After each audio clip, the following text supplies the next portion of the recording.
Hello children, myself Anuradha Sinha, your SSC teacher is again present here with a new session of social science. Children, we have already completed the first chapter, the second chapter, the first chapter, that is family relationship.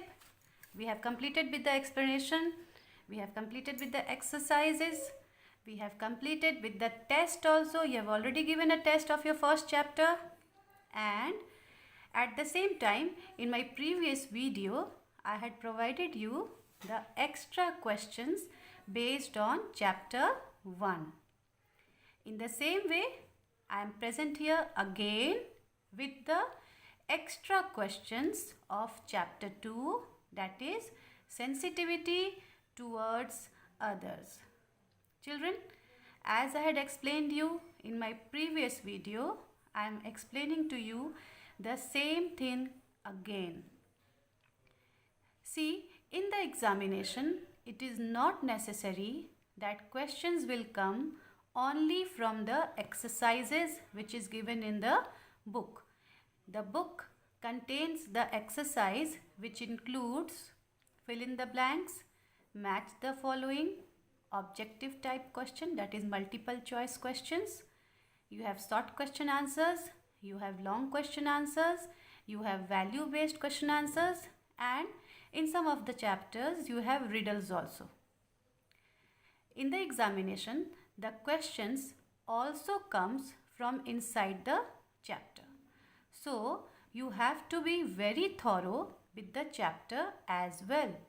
You have to go through the chapter again and again so that anything which comes from inside the chapter, be that in the form of fill in the blanks or in the form of multiple choice question or in the form of true and false, if anything comes, whatever may be the pattern of the question, you would always be ready to answer those if you are thorough with the chapter.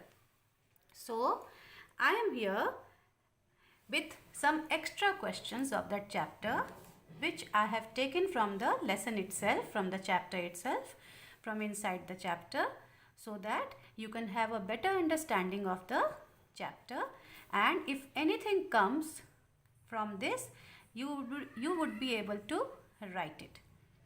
Again, make this clear that it is not necessary for you to learn these answers.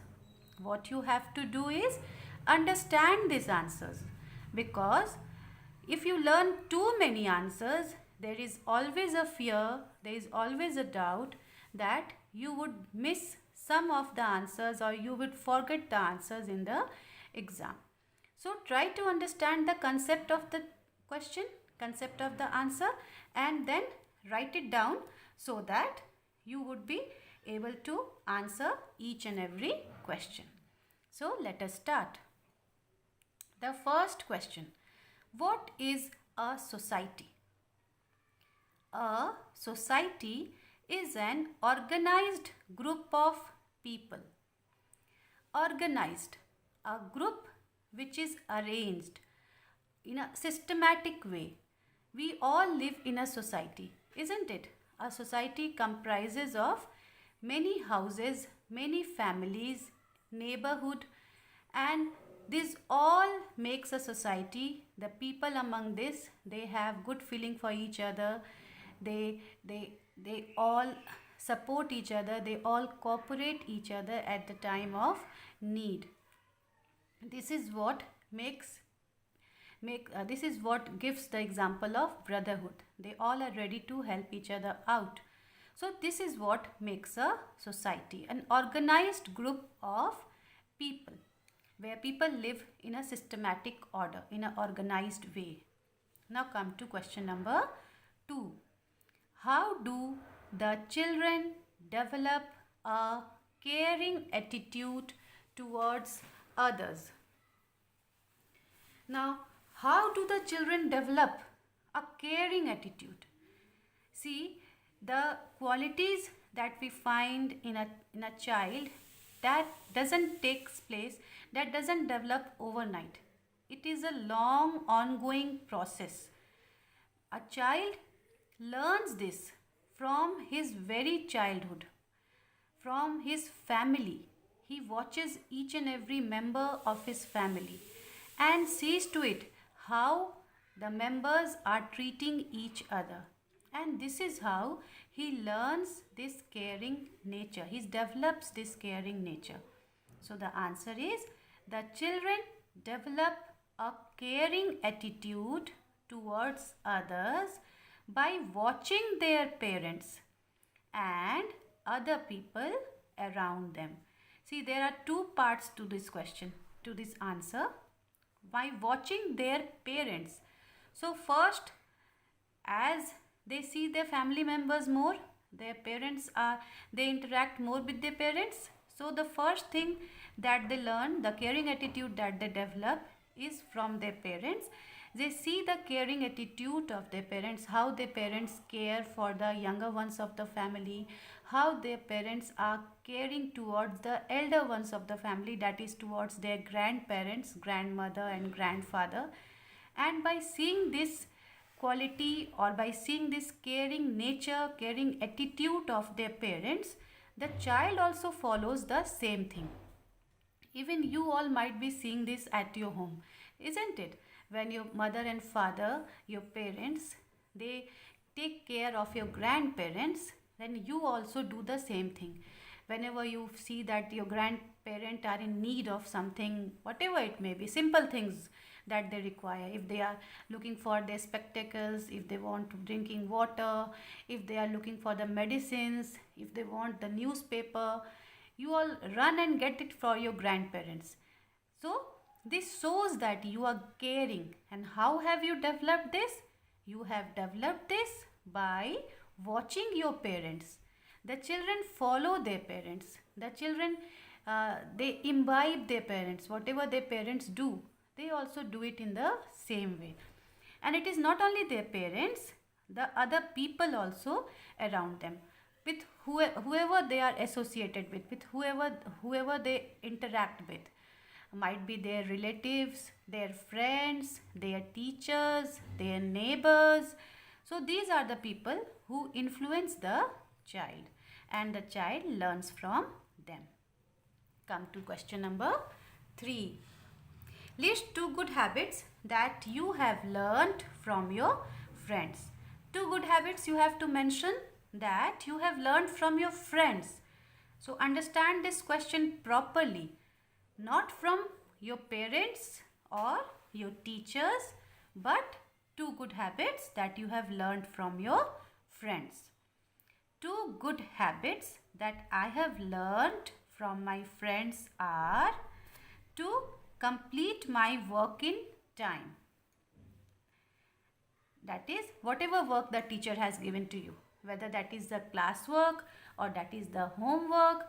That homework could be in the form of question answers, or that could be in the form of some project work. So whatever the teacher has given, if that friend of yours completes that work in time, then you get influenced by your friend. When the teacher praises the work of that child, the teacher praises that child, then you also feel like doing the work in time, so that the teacher praises you next time. So you learn this from your friend. The second one, to participate in all the school activities. Suppose your friend participates in all the school activities, whatever it may be, whether it is sports, or whether it is exhibition, whether it is the curricular programs that is conducted in the school, whatever the program takes place in the school. If that child is interested and he participates in everything, then that the child encourages you, that you also participate in all those things, and you also feel like, yes, my friend does that, so I should also do it. Your friend motivates you this way. So this I have written on your behalf, but you can write your own answer also. I have just mentioned 2 good habits that your friend teaches you, or you learn from your friend. It is not necessary that you have to write the same 2 points. If your friend has provided you, or if your friend has taught you, or if you have learned something different from your friend, 2 good habits, you can mention that also. Now come to the next question. Why is it important to assist the old people? Why should we assist the old people? Many old people are not able to hear and see properly. So, it is important to assist the old people. As the people get old, they are not able to hear. Their sense of hearing or their sense of seeing diminishes with the age. Diminishes means decreases. So you might have seen many old people, they might be wearing spectacles, or they use the hearing aid. They put the hearing aid in their ears if they are not able to hear properly. So as the age advances, as the age increases, the old people are not able to hear and see properly. So we must help the old people. We should. It is important for us to help the old people. Now come to the next question. How does family play an important role? Family plays an important role in building strong bonds of love and care. Family, why? Why does the family play how does it play an important role? By building strong bonds of love and care. These two are the emotions or the feelings that you find in the family. Each family member has love for other. Each family member cares for the other one. So from the very beginning, the child learns these qualities from the family members. Now come to the next question. With whom does all children share a special bond? All children share a special bond with their grandparents. Now, grandparents are the ones who have a special liking towards their grandchildren. So, the grandchildren share a special bond with them. They run to hear stories from them. They run to provide all the things that the grandparents require. They like the company of the grandparents. They like to go with them for morning and evening walk. They like to go with them to the park. They like to spend time with them.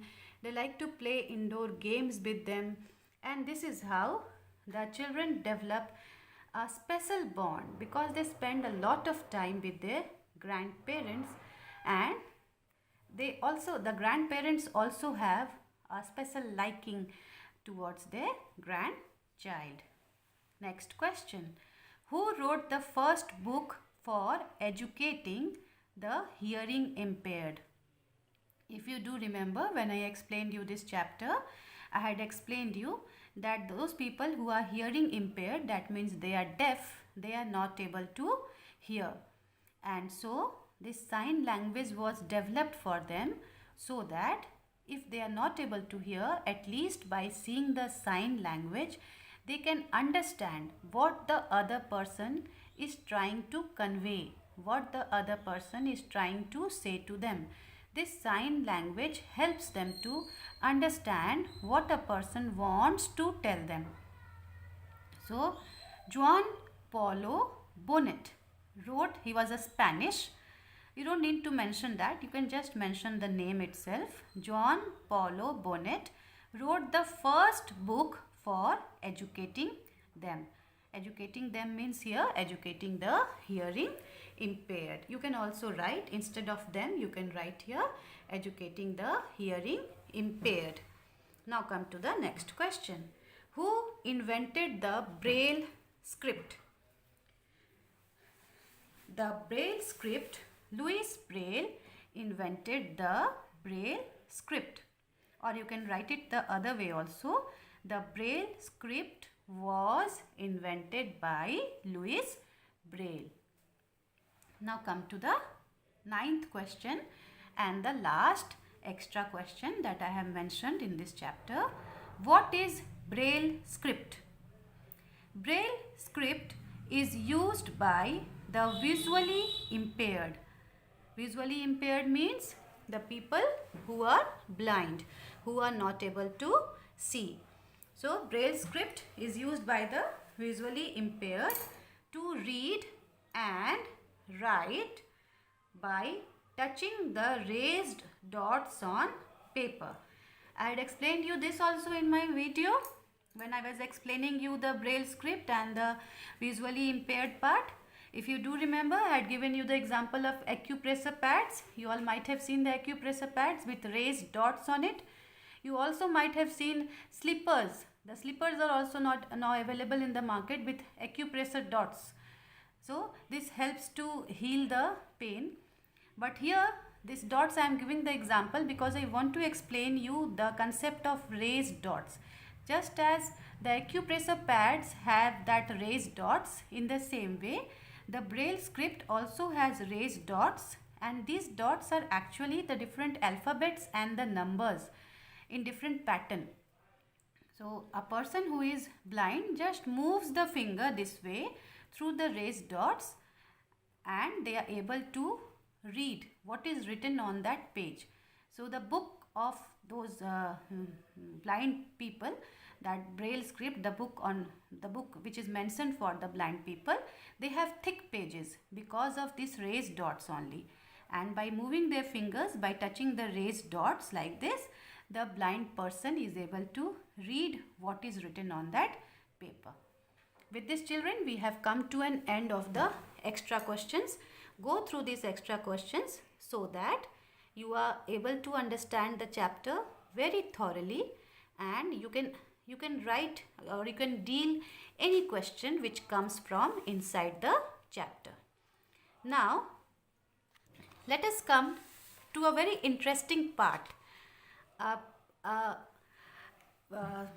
This is actually a part of your chapter, but it is more like a game, more like a fun. So study along with fun. I am giving this as homework to you. This is the last page of your first chapter. This is from your exercise itself, that is page number 10 from your first chapter. Question number 6 of the exercise. See how interesting this is.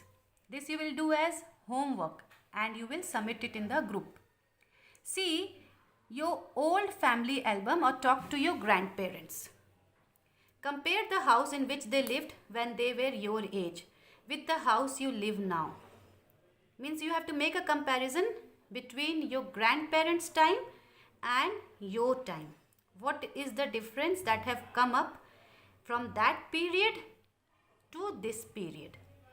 Like area. When your grandparents were child, okay, what you have to see when they were your age. Your age means when your grandparents, your grandfather, your grandmother was a child, when they were a child. At that time, where did they live? What was the area where they lived? Urban area, that means city area, or rural area, village area. So when they were child, in which area they lived? दादा दादी किस area में रहते थे जब वो आपकी तरह बच्चे थे? You have to write here. And now where do you live? अब आप कहाँ रहते हैं? आप शहरों में रहते हैं या गांव में रहते हैं? You have to mention that. Size. What was the size of that place where they lived? Big or small? You have to mention that. So you have to write here size. That place when their grandparents were a child, that time and now. Number of members. How many number of members were there? When your grandparents were child, there were so many that joint family used to exist at that time. And many family members used to live. So ask your grandparents and write the number. Here also, how many members live now, presently in your house? The house that was made of. What was the material used? किन चीज़ों से बना था वो घर जिसमें आपके दादा या दादी रहा करते थे? You have to write those materials. अभी आप जिस घर में रहते हैं, now where you stay, वो किन चीज़ों से बना है? Write those materials name. Now something very interesting here. Riddle game. He is your father's father. I will explain you one. Others you will do it yourself. He is your father's father. वो आपके पापा के पापा हैं, but is your, तो वो आपके क्या लगेंगे? अगर वो आपके पापा के पापा हैं, if he is your father's father, then what he is to you, वो आपके क्या लगेंगे? Grandfather. Okay, so the next 4 you will do it yourself and then you will submit your homework in the group. Thank you.